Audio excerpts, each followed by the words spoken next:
আমি উপস্থিত হৈছোহি নাজিৰাৰ কমল চাপৰিৰ দিখৌ নদীৰ ঠিক পাৰত আৰু দিখৌ নদীৰ ঠিক পাৰত সেই ঘৰটোলৈ মন কৰক সেই ঘৰটোৰ ছালৰ ওপৰেদি ৰুফটপৰ ওপৰেদি পানী বৈ গৈছিল আৰু ঘৰটো নিশ্চিহ্ন একোৱেই নাই ঘৰটোৰ যিগৰাকী গৰাকী তেওঁ আমাৰ সৈতে আছে তেওঁৰ সৈতে কথা পাতিম বাইদেউ সেই দিনটোৰ এই যদি মনত পৰে বিভীষিকাৰ সেই দিন ঘৰৰ সকলো লৈ গুচি গ'ল হয় সেইদিনটো ভাবিলে মানে সপোন যেন লাগে আৰু তেনেকুৱা শুই আছোঁ আৰু চকু মেলিম আৰু সপোনটো ভাঙি গ'ল তেনেকুৱা মানে ভাৱনা আহে মনত কিন্তু নহয় এইটো সঁচা হয় আগতে ইয়াত বানপানী হৈ থাকে প্ৰত্যেক বছৰতে হৈ থাকে কিন্তু এইবাৰ যে পূৰা গোটেই শেষ কৰি পেলালে মানে গোটেই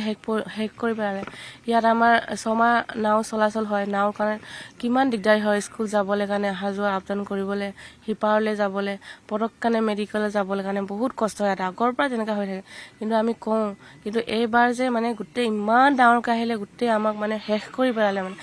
ঘৰ চৰ এই আমাৰ মোৰ ভাইটি ভাগৰ ছোৱালী হয় এটা যে আদিয়া স্কুল গৈছে না স্কুল নাই স্কুল যোৱা নাই গতিকে এই যে ঘৰটো ভাঙি গ'ল এই কণমানিটি আপোনালোকে ক'ত আশ্ৰয় লৈছে ক'ত আছে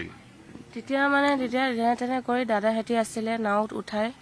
ওপৰ জেগাত মানে য'ত অলপ ওপৰত আছে ওপৰ এইবিলাক দেখিছে আপুনি অলপ এইবিলাক চবতে পানী হৈছিলে যেতিয়া মানে প্ৰথম সোমাইছিলে তেতিয়া অলপ তাত তেনেকুৱা কৰি এইকেইদিন ক'ত আছে